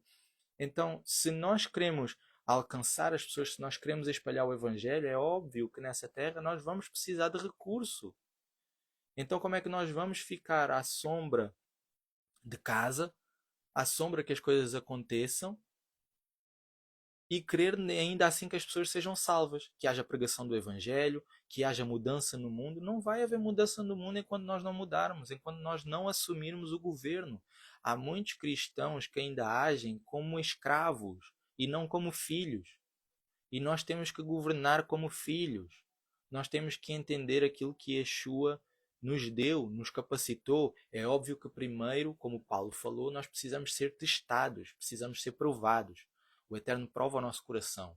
O Eterno coloca-nos no deserto. O Eterno coloca-nos na fornalha, para que o nosso coração fique limpo de toda a impureza, todo o ídolo, tudo aquilo que nos pode desviar durante esse momento de governo. Mas quando nós estivermos prontos, o Eterno nos chama para o governo. O Eterno nos chama para fazer prosperar.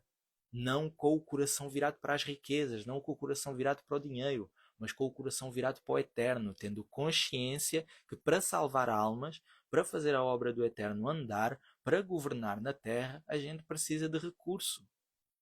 Então nós precisamos de quebrar com essa mentalidade falsa, com essa mentalidade de escassez, com essa mentalidade de ficar escondido na caverna e de não avançar, de não governar, e que governar e prosperar e ser saudável, ter uma vida saudável é coisa do inimigo.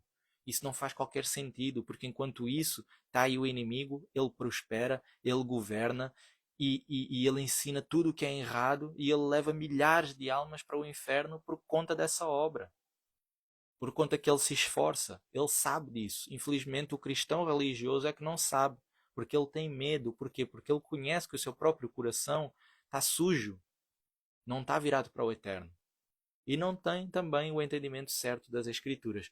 Então, tanto eu quanto vocês que estão aqui, somos responsáveis de levar esse conhecimento para as pessoas, de levar essa verdade para as pessoas e quebrar todos esses dogmas e crenças religiosas que são erradas. Nós devemos sempre apontar a pessoa para Yeshua, apontar a pessoa a limpar o seu coração e depois sim governar. Porque até o próprio Yeshua, antes de exercer o seu ministério, ele esteve oculto. Ele passou por todas as fases que teria que passar. Né? E até mesmo antes de exercer o seu ministério, ele foi tentado por Satanás. Com pão e com riqueza. Ou seja, com a fome, né? E com o orgulho do coração de governar tudo, de governar todo o reino. E ele rejeitou. Ele rejeitou a forma enganosa, mas foi pela forma do Eterno. E o Eterno fez-lhe passar por tudo, mas no final, quem é que governa hoje todo mundo e quem é que é o Rei da Glória? É o próprio Senhor Yeshua. Então a gente tem que entender que assim como José que passou primeiro pela prisão, nós também precisamos primeiro passar pelo poço, passar pela prisão, precisamos de passar pela aflição para só depois ser governador do Egito. Amém? E eu já nem sei onde é que estava. Olha, fui aqui tomado pelo Espírito e acho que preguei outra coisa totalmente diferente. Não, não foi muito diferente. Estávamos a falar do amor, do amor ao dinheiro, né? Das riquezas. Continuando então aqui, primeira carta de Timóteo, capítulo 6, versículo 10. Porque o amor ao dinheiro é a raiz de todos os males. Ou seja, o amor ao dinheiro é que é a raiz de todos os males. Não é o dinheiro, é o amor ao dinheiro. Algumas pessoas se desviaram da fé e se atormentaram com muitas dores por causa dele. Versículo 11. Você, porém, por ser homem de Deus, fuja dessas coisas. Busca a justiça, a piedade, a fidelidade, o amor, a perseverança e a mansidão, porque nisso é que está também o verdadeiro recurso, o verdadeiro dinheiro, a verdadeira riqueza. É em tudo isso. É em dar-se ao próximo. Os próprios sábios judeus, eles ensinam isso. Por que é que o judeu é muito próspero? Porque ele não pensa em si próprio. Ele pensa no próximo. Ele pensa em como é que pode ajudar o próximo, em como é que pode ser uma bênção para a sociedade. Ele não está a pensar nele, ele não está mesquinho, ele está preocupado com todas as almas que estão à volta dele. Então por isso é que eles prosperam. Eles sabem esse princípio, eles conhecem esse princípio. Mas hoje o cristão é mesquinho. Infelizmente o cristão é mesquinho. É muito virado para si mesmo. Não é capaz. Eu não sei se isso ficou parado, porque eu estou a ficar aqui sem bateria. Como eu estava a dizer, o cristão ele acaba por ser muito mesquinho, ele é muito avarento. O cristão, infelizmente, é muito avarento, ele tem pouca literatura financeira, digamos assim, ele tem pouco conhecimento financeiro, das leis financeiras baseadas na palavra.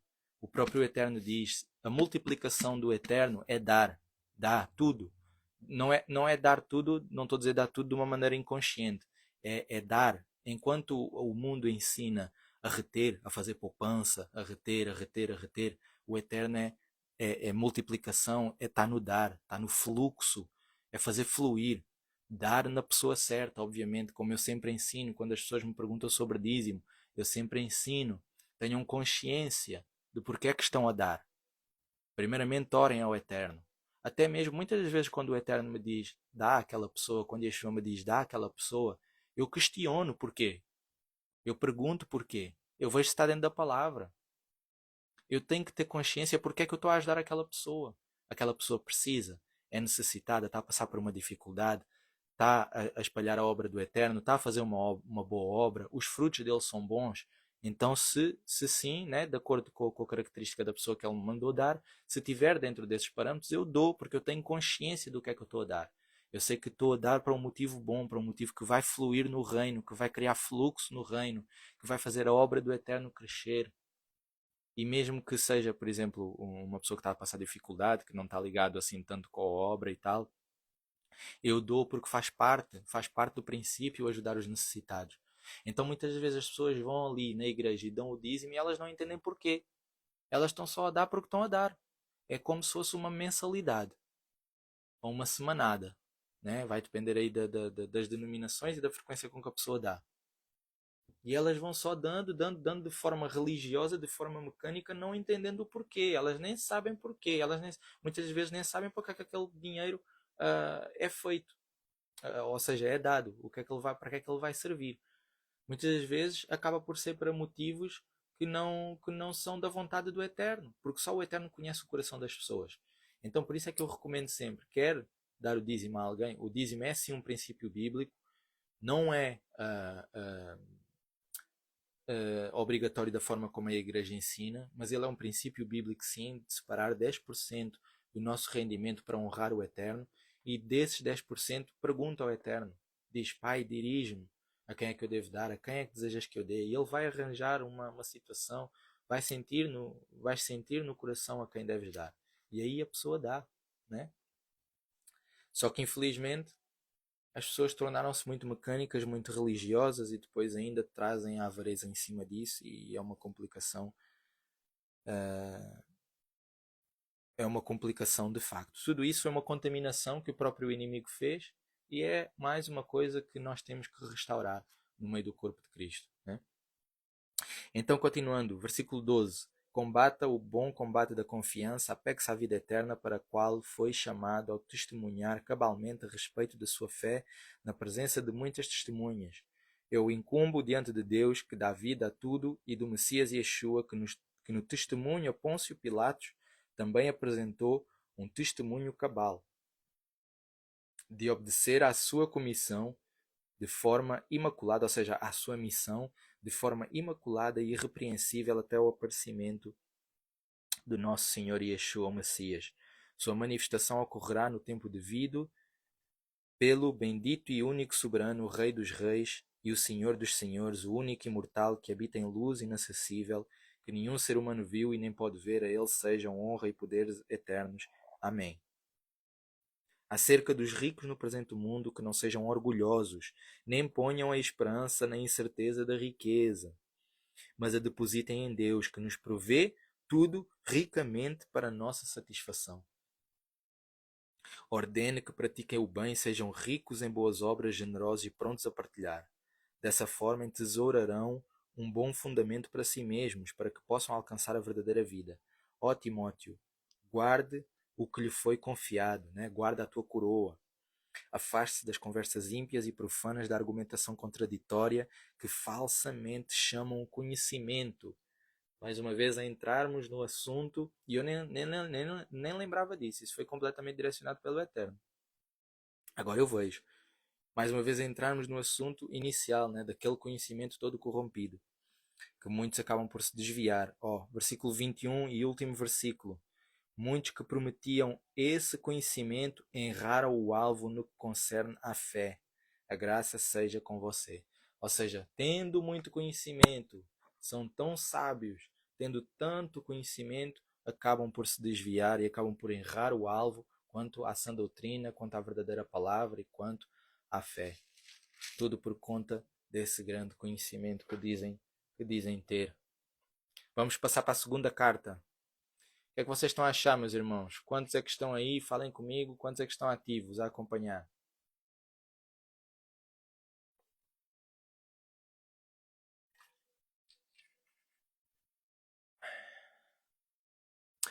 Shalom, shalom, Ana, bolos da Binha. Bolinho. Tão bom, bolinho com chá. Irmão Bruno, shalom. Irmã Maiara, shalom, irmã Maiara.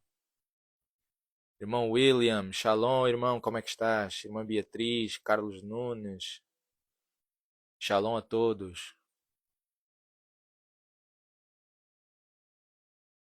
Shalom, irmã Berla Oliveira. Irmã Paola, Mariana, Elisete, Sueli, amém, meus irmãos. Vamos passar então para a segunda carta de Timóteo, de Paulo a Timóteo. versículo 1. De Paulo, apóstolo do Messias Yeshua, pela vontade de Deus, que sustém a promessa da vida mediante a união com o Messias Yeshua para Timóteo, meu amado filho. Graça, misericórdia e shalom da parte de Deus Pai e do Messias Yeshua, nosso Senhor. Esta carta já é um pouco mais curta, né? Versículo 3. Dou graças a Deus a quem, com meus antepassados, sirvo com consciência limpa, ao me lembrar constantemente de você, noite e dia, em minhas orações. Lembro-me das suas lágrimas e desejo vê-lo para poder encher-me de alegria. Recordo-me da sua confiança sincera, a mesma confiança tida por sua avó Loide e sua mãe Eunice. E estou convencido de que também você possui essa confiança, ou seja, essa fé. Por essa razão, insisto para que mantenha acesa a chama do dom de Deus, que você recebeu mediante a imposição de mãos da minha parte. Ou seja, aqui o próprio apóstolo Paulo a referir algo que muitos acabam por achar que é mentira, que é manter acesa a chama do dom de Deus, ou seja, de um dom espiritual. Muitas das vezes, quem ora em línguas tem que manter essa chama acesa, né? Às vezes tem que forçar, digamos assim, um pouco, porque é como nós fazemos, por exemplo, numa churrasqueira com um carvão. No carvão a gente às vezes precisa de ir lá e soprar, né? A gente precisa de abanar, que é para aquela chama não apagar. Então, muitas das vezes, em tempos mais difíceis, de luta mais difícil, a gente tem que meio que forçar ali por conta do espírito que já está treinado, a gente força ali a oração em línguas, digamos assim, e de repente, puf, já estamos ligados no espírito e já é o espírito que está a fluir, né? Então muitas das vezes a gente tem que soprar ali, a gente tem que manter aceso aquele dom, né? E isso é provado. Muitas vezes as pessoas dizem, então estás a forçar, isso é da carne, isso não é bíblico e não sei o quê. E o próprio Paulo a incentivar o próprio discípulo ali, o próprio Timóteo, a dizer, não deixe morrer o dom, não deixe morrer o dom que Deus colocou em ti através da minha imposição de mãos. Ou seja, força, trabalha, exercita-o, né? Não deixe morrer a chama. Versículo 7. Pois Deus nos deu o Espírito que não produz covardia, mas poder, amor e autodisciplina. Infelizmente, o amor, o amor não, o poder do Espírito Santo cada vez anda a ficar mais perdido da Igreja de Cristo. Mais uma vez, outra vez, por causa do conhecimento. É muita letra, muita letra, muita letra e pouco milagre, pouca cura, pouca maravilha, pouco poder do Espírito. Poucas pessoas cheias do Espírito Santo, cheias do poder do Espírito Santo. É só letra, letra, letra, letra, letra. É só versículo decorado, mas pouco poder. O próprio apóstolo Paulo vai dizer que o Evangelho não consiste em palavras, mas em poder. Nós falamos de alguém que ressuscitou dos mortos, que é vivo, que nos concedeu o Espírito Santo, que nos concedeu poder, autoridade sobre todo o mundo espiritual, que nos deu o Espírito Santo, o mesmo poder que fez ressuscitar Yeshua, é o mesmo poder que habita em nós. E a maioria das pessoas anda triste, triste, depressiva. E assim, como é que é possível? Como é que é possível? Pessoas que estão com o Espírito Santo, com o maior milagre, a maior promessa, tudo o que os profetas e o povo de antigamente, do Antigo Testamento, queria viver, nós temos essa possibilidade de viver e as pessoas andam tristes, andam depressivas. Porquê? Porque não conhecem o poder do Espírito Santo, não têm intimidade com o Espírito Santo, não foram ensinadas a buscar o Espírito Santo, a andar com poder, a andar com fogo.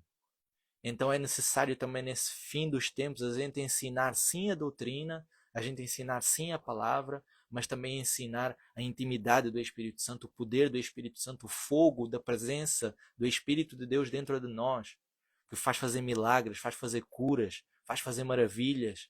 Os dons espirituais eles não se podem perder nessa igreja que hoje é só de letra, que hoje é só de doutrina, que hoje é cada vez mais incrédula, mais carnal, só quer saber de letra, letra, letra. E é incrédula para os dons do Espírito, é incrédula para o dom de línguas, é incrédula para a profecia, é incrédula para a palavra de conhecimento, é incrédula para a palavra de sabedoria. Nós precisamos de ensinar as pessoas sobre isso. Então nós hoje vemos as pessoas todas tristes e depressivas é normal que o mundo se vire e diga: poxa, como é que tu serves ao grande Deus, ao grandioso Deus Criador de todas as coisas, como tu próprio dizes, e tu vives triste, depressivo, sem alegria nenhuma, muitas das vezes pior que um próprio ímpio. O próprio ímpio está contente, mas o crente que tem tudo, que tem a vida eterna, que tem Yeshua, que tem o Espírito Santo, está triste, está depressivo, não sai de casa, chora, chora e chora. É óbvio que há momentos de tristeza, claro que sim, claro que sim. Não estou a dizer que não existe momentos de tristeza. É óbvio que existem momentos de tristeza, mas são momentos, não é uma vida, né? Então temos realmente que ensinar o povo a andar no fogo do Espírito, a reconhecer aquilo que carrega, né? A não ser apenas uma palavra que está aqui, um conjunto de letras que está aqui, um conjunto de livros que está aqui, só na mão. Não, tem que estar na nossa vida, tem que estar dentro de nós e está dentro de nós. Então, continuando aqui, versículo 7. Pois Deus nos deu o Espírito que não produz covardia, mas poder, amor e autodisciplina. Portanto, não se envergonhe de testemunhar do Senhor nem de mim, prisioneiro dele. Ao contrário, aceite comigo sua parte nos sofrimentos por causa das boas novas. Deus lhes dará o poder para isso. Versículo 9. Deixem-me só ligar aqui a luz que ela apagou.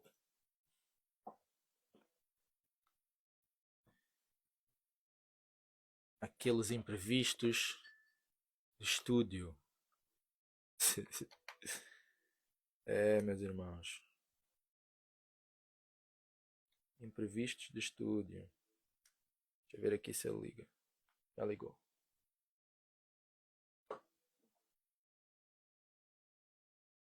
Oi? Pronto. Vamos continuar. Versículo 9. Porque ele nos libertou para a vida de santidade como seu povo. Olha, desligou outra vez. Precisa de carregar um pouco ainda.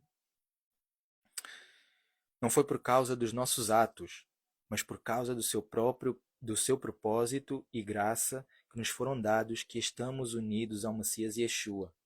Ele o estabeleceu antes do início do tempo, mas o tornou público apenas agora por meio do aparecimento do nosso Salvador, o Messias Yeshua, que aboliu a morte. E por meio das boas novas revelou a vida e a imortalidade. Ou seja, ele aboliu tudo o que é morte, meus irmãos. Nós temos que ter consciência disso. Tristeza é morte. Depressão é morte. Ele já aboliu isso tudo. Nós temos que nos apegar, nos apropriar daquilo que Yeshua já fez por nós, já conquistou por nós. Versículo 11. Por essas boas novas fui indicado anunciador, emissário e mestre dos gentios, e essa é a razão pela qual sofro.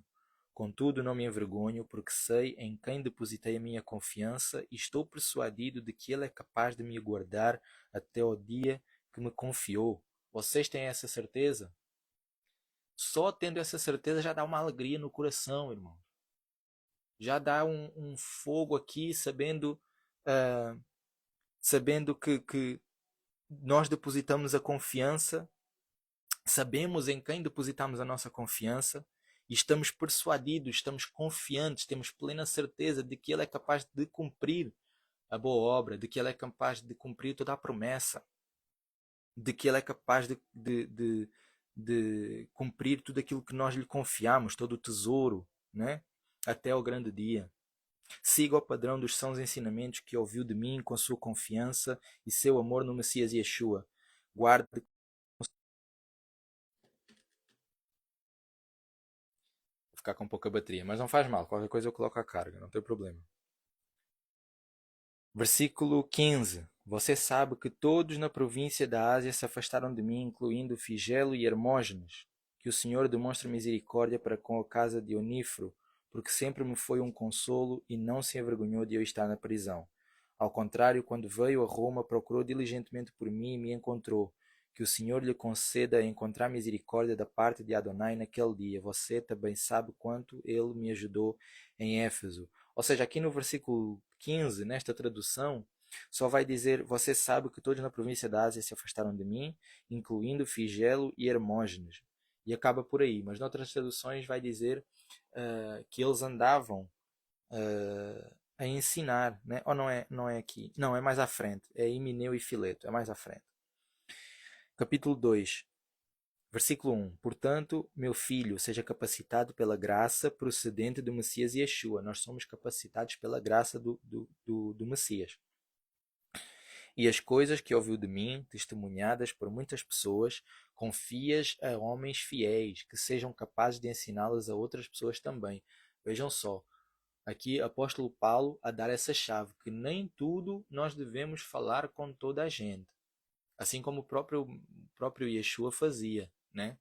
Ele tinha todo o povo, depois ele tinha os 12, e mesmo dentro dos 12, ele tinha uns que eram mais íntimos, ou seja, que recebiam outros segredos. Ou seja, foi Pedro, João e Tiago. Foram os únicos que subiram ao monte e viram ali a obra da transfiguração, o milagre da transfiguração, né? Então os outros todos não foram. Então, quando às vezes ah, nós dizemos, né, ou eu digo para algum irmão, ou eu não partilho, eu não costumo dizer, que é para a pessoa também não se ficar a sentir mal, né? Mas tem coisas que eu não partilho. Não é porque eu sou o melhor, não é porque eu sou orgulhoso ou soberbo, mas é porque nós temos que ter essa consciência, nós temos que ter essa sensibilidade, essa maturidade também, de entender que nem todas as pessoas às vezes estão preparadas para receber certo tipo de conhecimento, certo tipo de alimento, porque pode ser prejudicial para elas. Lembram-se quando eu falei que muita luz acaba por cegar? Um conhecimento muito profundo pode cegar a pessoa, pode queimar a pessoa. Então aqui o próprio apóstolo Paulo a dizer: aquilo que eu te ensinei, confie a homens fiéis que sejam capazes de ensiná-las a outras pessoas também. Aceite sua parte no sofrimento como bom soldado do Messias Yeshua. Nenhum soldado em serviço se envolve com assuntos civis porque tem de agradar ao oficial em comando. Também o atleta não pode vencer a prova a menos que compita segundo as regras. O lavrador que trabalha arduamente deve ser o primeiro a receber sua parte da colheita. Pense no que lhe digo, porque o Senhor o capacitará para entender todas as coisas. Ou seja, Paulo está a dizer: foco. Mantenha o foco naquilo que é essencial. Não te desvies com outras coisas. Mantenha o foco em Yeshua. Mantenha o foco naquilo que vocês desejam alcançar. Eu desejo ouvir a voz do Eterno. Mantenha o foco nisso.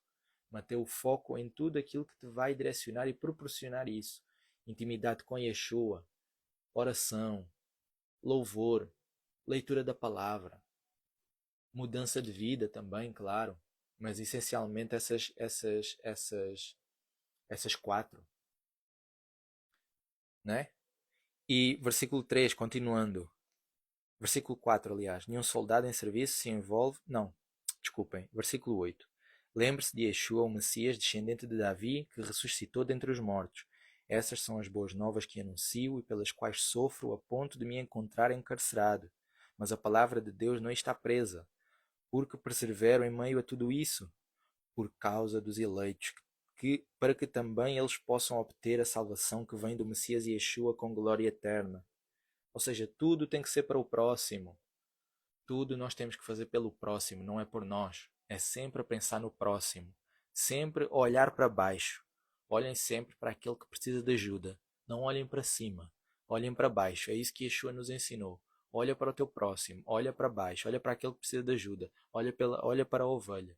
O próprio Yeshua desceu do céu. Ele olhou para baixo. Ele não olhou para cima. Não manteve o olhar em cima. Não manteve o olhar na glória. Ele manteve o olhar naqueles que precisavam de ajuda. Então ele veio e pelo facto de ele ter vindo, de ele ter ajudado, de ele ter feito essa obra toda, ele foi exaltado em glória, numa posição que ninguém mais consegue ter e ninguém mais conseguirá tirar. Ele detém essa glória, essa posição acima de todos. Por isso é que ele é considerado acima de todos o nosso Senhor Yeshua. Por conta da obra que ele fez, que foi obra de entrega, foi obra de amor. Tá?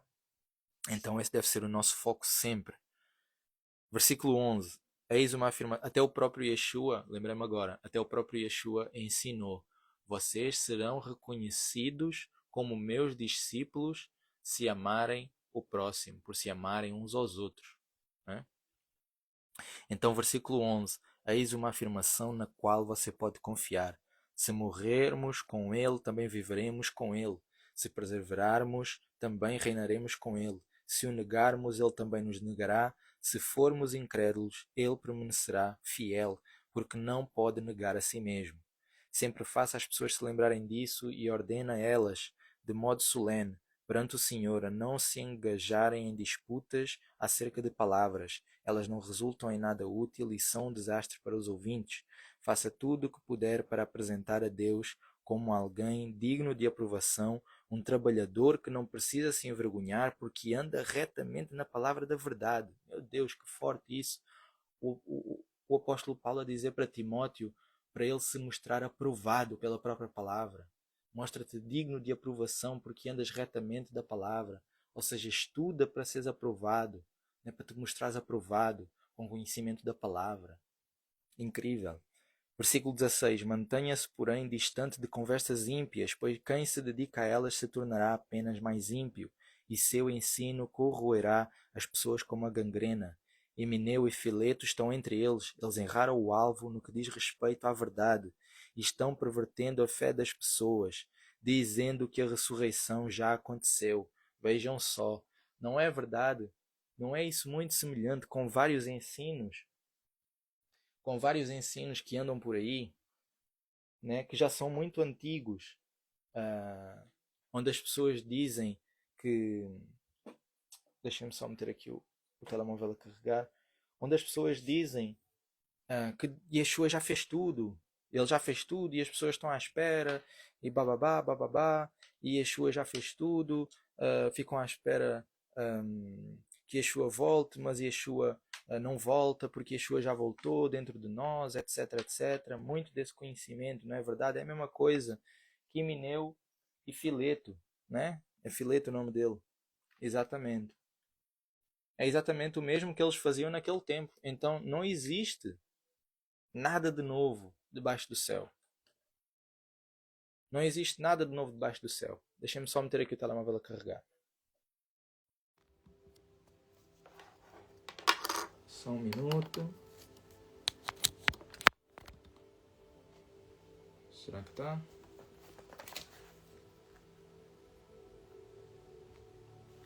Meu Deus, não me digam que isto não vai carregar. Será mesmo?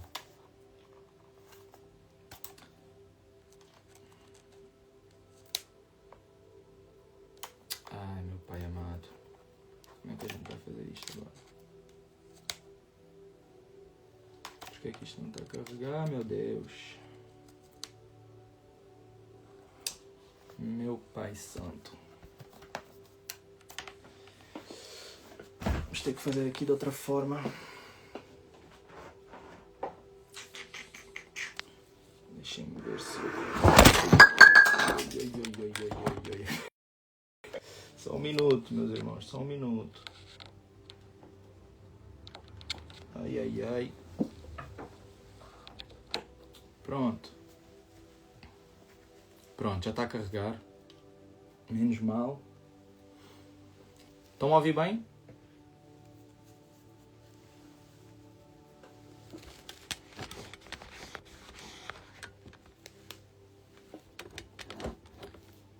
Deixa eu ver assim.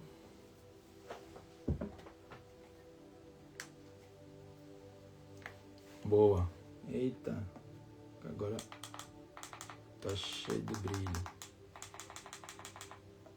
Pronto.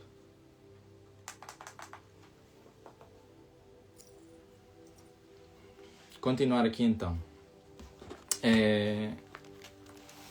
Então, como estava a dizer, essas doutrinas de Himeneu e Fileto, elas continuam a existir, né? Não existe nada de novo debaixo do sol. Então, continuando aqui do versículo 19, do capítulo 2.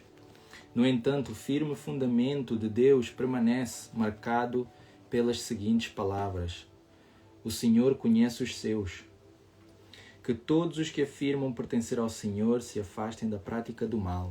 Em uma casa grande existem pratos e recipientes, não só de ouro e prata, mas também de madeira e barro, isto é, Alguns são designados para o uso honroso e outros para o desonroso.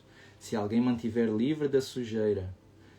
mantiver livre da sujeira até ao fim, será um utensílio reservado para o uso honroso do dono da casa e pronto para todo tipo de obra. Por isso, fuja das paixões da juventude e com os que invocam o Senhor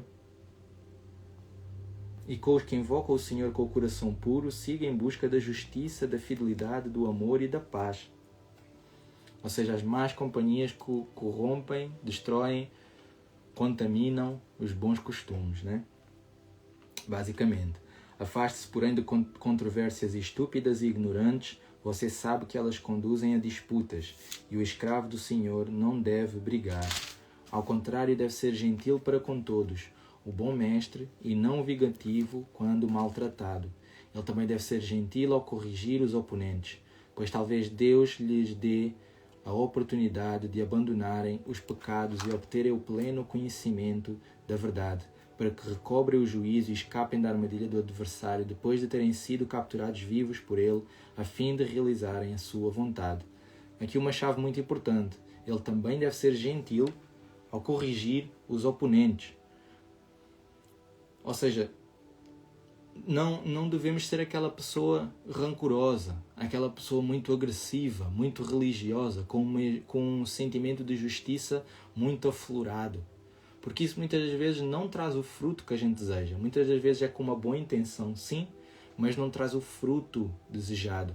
Muitas vezes acaba por afastar a pessoa e então isso acaba por ser uma pedra de tropeço para aquela alma que poderia ser redirecionada ao conhecer até o próprio Eterno, né? Capítulo 3. Além do mais, entenda isto. No fim dos tempos surgirão tempos de provação.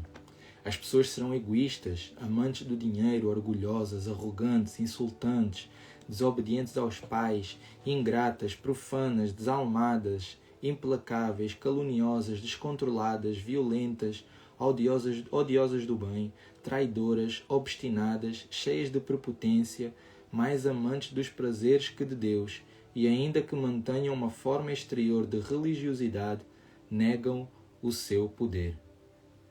Acho que ainda não estamos a viver esses tempos, irmãos. Graças a Deus.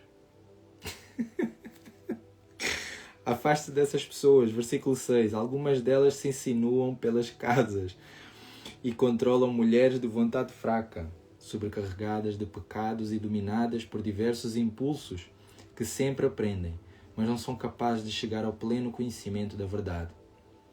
Do mesmo modo que Janes e Jambres se opuseram a Moisés, também essas pessoas resistem à verdade. Elas têm a mente corrompida. Sua fé não passa no teste. Vejam só que palavra dura de Paulo, né? De facto não irão longe, porque todos perceberão quão estúpidas são, como aconteceu com aqueles dois. Você, entretanto, seguiu de perto o meu ensino, conduta, propósito na vida, confiança, constância, amor e perseverança, bem como as perseguições e os sofrimentos que surgiram a caminho de Antioquia, Icônio e Listra. Quantas perseguições suportei, entretanto o Senhor me livrou de todas. Na verdade, quem deseja viver de forma justa em união com o Messias Yeshua será perseguido, ao passo que as pessoas más e impostoras irão de mal a pior, enganando e sendo enganadas. Ou seja, existe perseguição, vai sempre existir uma fornalha, vai sempre existir um espinho na carne, né? É isso que é o nosso selo da nossa fé, digamos assim, é isso que é as nossas marcas. Assim como Yeshua foi dilacerado, nós sofremos, digamos assim, carregamos essas marcas que nem são nem comparadas com aquilo que ele sofreu, né? Versículo 10. Versículo 14. Você, porém, permaneça no que aprendeu e nas coisas das quais está convencido, lembrando-se das pessoas com as quais as aprendeu. Recorde-se também que desde a infância conhece as Sagradas Escrituras, que podem lhe dar a sabedoria conducente à salvação por meio da fé em Yeshua, o Messias. Toda a Escritura é inspirada por Deus e valiosa para ensinar a verdade, convencer do pecado, corrigir erros e treinar no viver correto. Dessa forma, quem pertence a Deus pode ser plenamente equipado para toda boa obra. Querem agora saber um segredo que muitos não sabem, principalmente aqueles que ensinam contra a Torá? Sabe quais são essas sagradas escrituras, que toda a escritura é inspirada por Deus e que mostra, que lhe dá toda a sabedoria que conduz à salvação por meio da fé em Yeshua? Todas essas escrituras que são valiosas para ensinar a verdade, convencer do pecado, corrigir erros e treinar no viver correto. Sabem quais são essas escrituras? A própria Torá, o próprio Antigo Testamento. Porque nessa altura que Paulo está a fazer essa carta para Timóteo, não existia Novo Testamento. Não existia isso que nós temos hoje nas mãos. Não existia esse escrito. Existiam essas cartas, né? Então, essas escrituras inspiradas que Paulo está a falar é a própria Torá que ensina tudo isso, né? Então, continuando aqui, versículo 17, dessa forma, quem pertence a Deus pode ser plenamente equipado para toda a boa obra. Vejam só como é que nós podemos ser equipados para toda a boa obra, conhecendo o antigo, conhecendo o passado. Existe até um ditado, né? Existe um provérbio muito famoso, que é: para saber o futuro, eu preciso de saber o passado. Acho que é qualquer coisa assim. Para conhecer o futuro, eu preciso saber o passado. Para saber para onde vou, eu preciso saber de onde vim. Então o próprio apóstolo Paulo a dizer isso.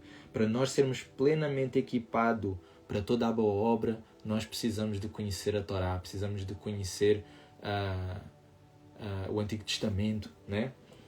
Porque é isso que nos equipa para toda a boa obra. Capítulo 4. Eu o incumbo de forma solene, diante de Deus e do Messias Yeshua, que julgará os vivos e os mortos quando aparecer e estabelecer o seu reino. Anuncie a palavra. Esteja pronto, quer seja o tempo favorável, quer não. Convença, censure e exorte, com paciência inesgotável e com o ensino. Porque vem o tempo em que as pessoas não terão paciência para a sã doutrina, mas proverão meios para satisfazer as suas paixões e reunirão em torno de si mestres que dirão tudo que lhes faz as orelhas coçar. Sim, as pessoas se recusarão a ouvir a verdade e se voltarão para os mitos. Meu Deus, ainda estou aqui impactado, vou falar para vocês, sincero. Ainda estou aqui impactado para aquela palavra que o Eterno deu no início. Está-se a conectar e a completar com tudo o que está aqui que nós estamos a ler. Meu Deus do céu.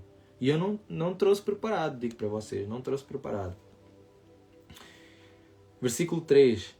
Você, porém, permaneça firme em qualquer situação, suporte o sofrimento, faça o trabalho requerido de quem anuncia as boas novas e faça tudo o que o seu serviço a Deus requer.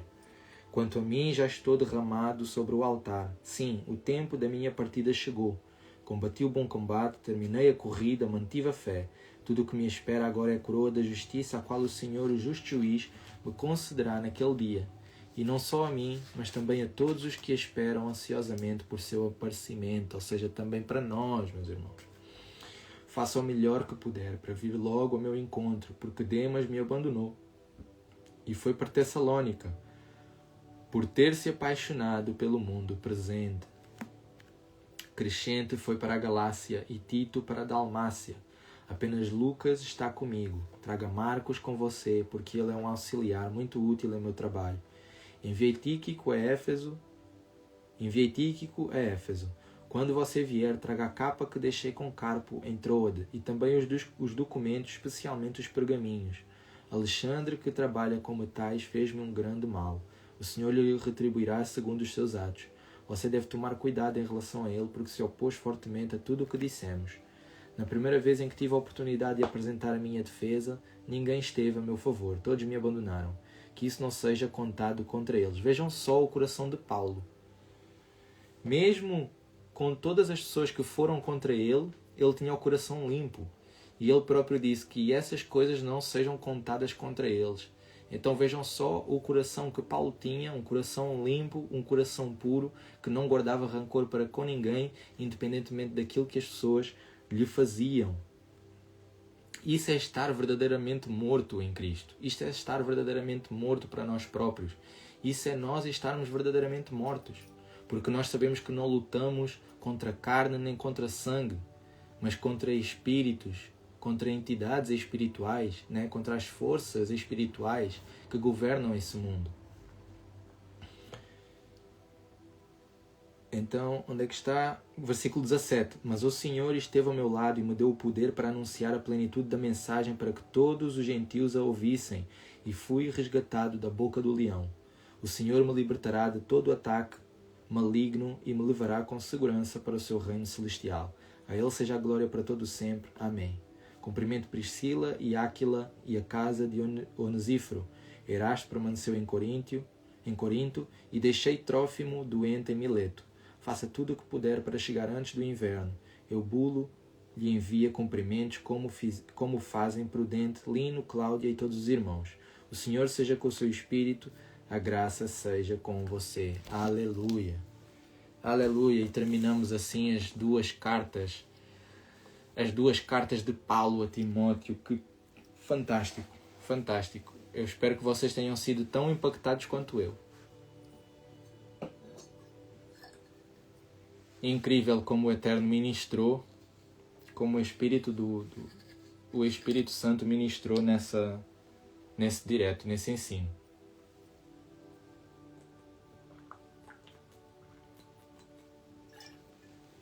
Louvado seja o nome do Eterno, o nome de Yeshua HaMashiach. Só por Ele é que é possível. Só por Ele é que é possível todo esse ensino, todo esse movimento.